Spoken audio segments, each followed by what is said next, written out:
Fijn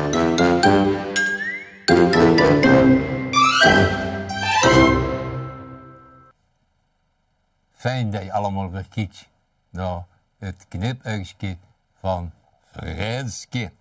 Goh, Freddy, die kunnen altijd gezellig onder de een danger kallen. Zo lekker babbelen onder rijden, hè. En dan hebben ze plezier en lachen. En dan vertellen ze de een danger het noets. En wie giet het nog? En wie luistert, Freddy kaal.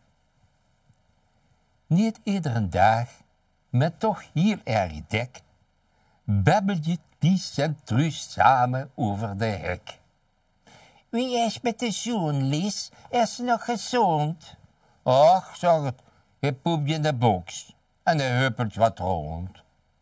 Maar, antwoordde Truus, dit is geen verkeerssignaal.